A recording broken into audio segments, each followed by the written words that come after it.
Good day, students. You're welcome to Civic class for today.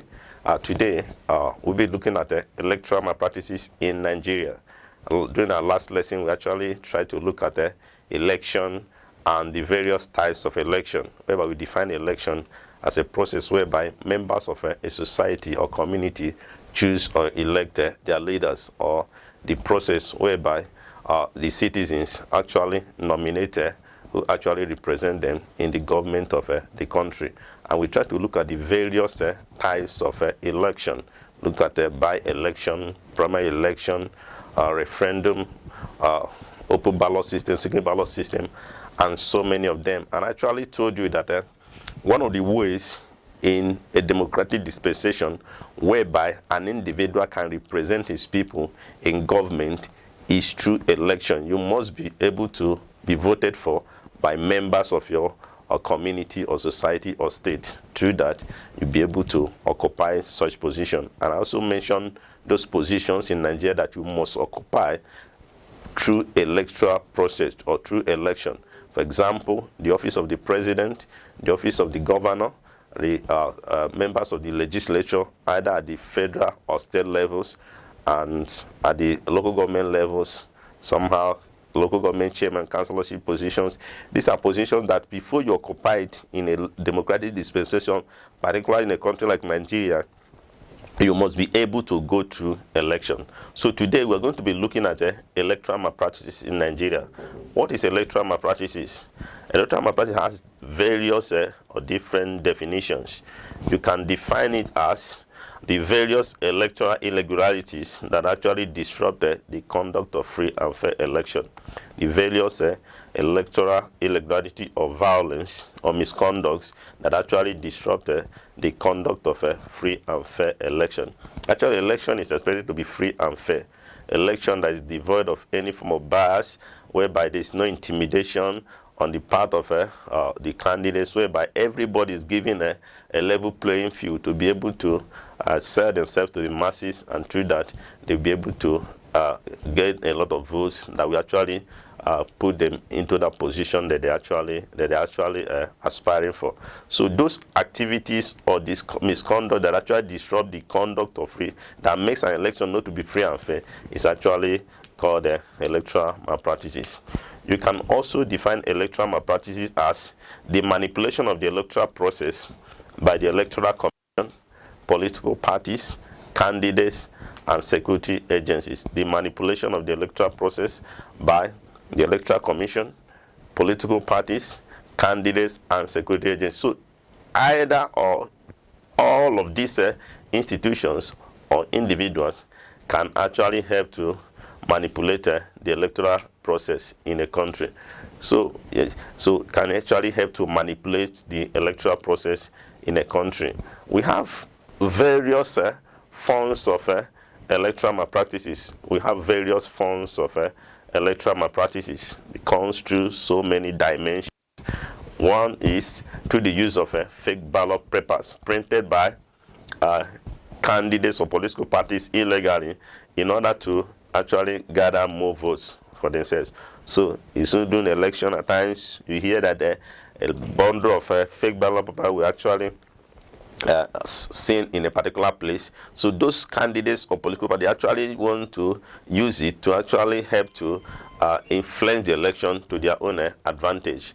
It can also come through the use of underage voters by politicians, people that are not up to the required constitutionally acceptable age of voting, which in Nigeria we know that is 18 years and above. So at times you see, particularly in all these remote areas, people that are within that are not within that age bracket, you see politicians will just try to push them forward so that through that they'll be able to gain enough vote to actually put them in that position.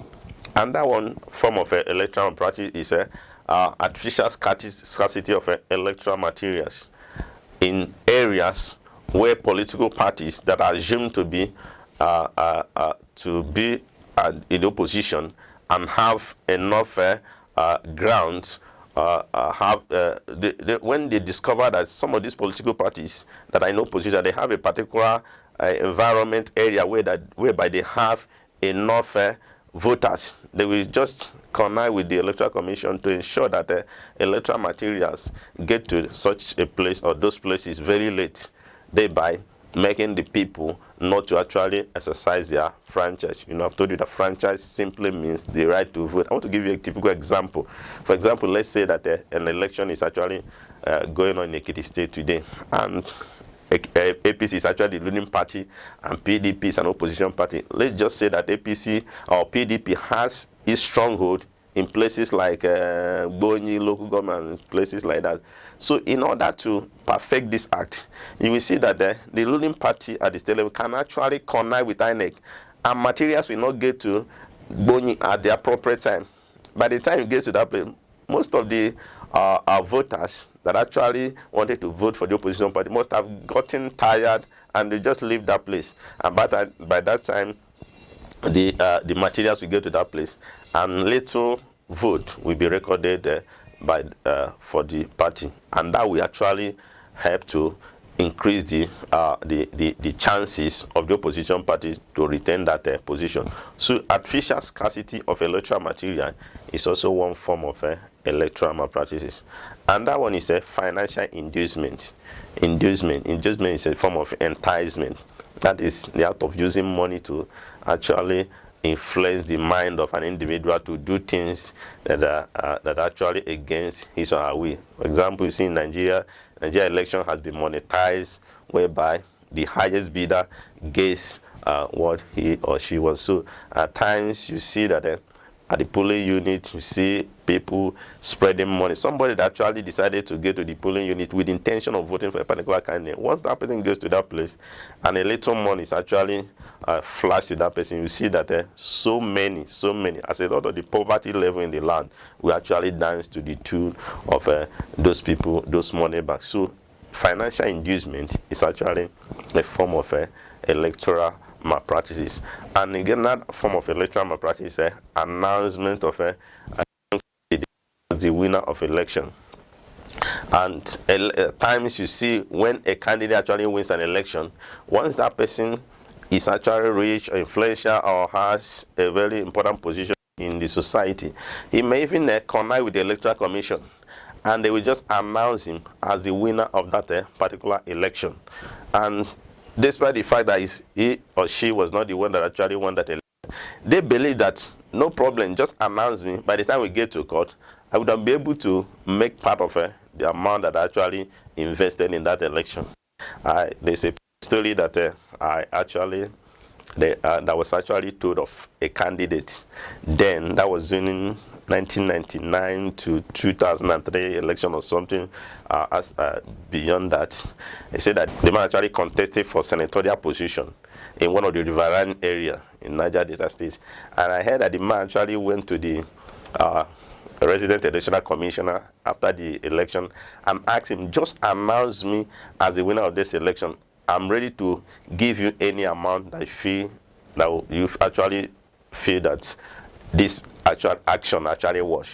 The resident electoral commissioner actually declined that offer, and one of them, who happens to be his assistant, just said that just allow me, I will declare it.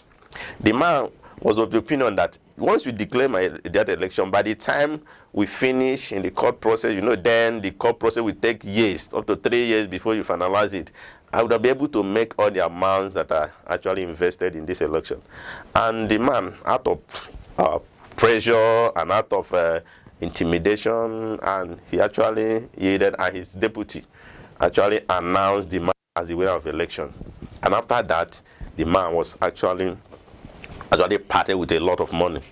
And they say that few months after, the man that actually won the election sent talks, and the man was actually dealt with.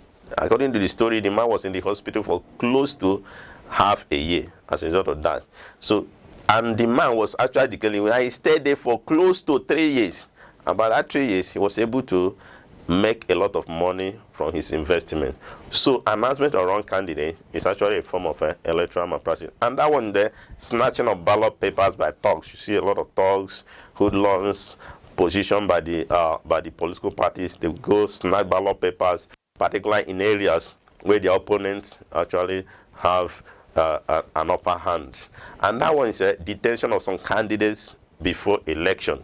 It's also a form of electoral malpractice. Sometimes before an election takes place, particularly a night or a day before an eve before the election, you see that the ruling party will connive with agencies. Remember the definition I gave to you before. That is the manipulation of the electoral process by security agencies. They are part of it. So they will connive with the security agencies. They will go to places where the opponents or the main financiers or the main leaders of the oppositions are, and they will detain them, so that by the day of the election they will not be able to mobilize supporters to actually help them to win that election. Detention of some candidates happens to be one of the forms of electoral malpractice.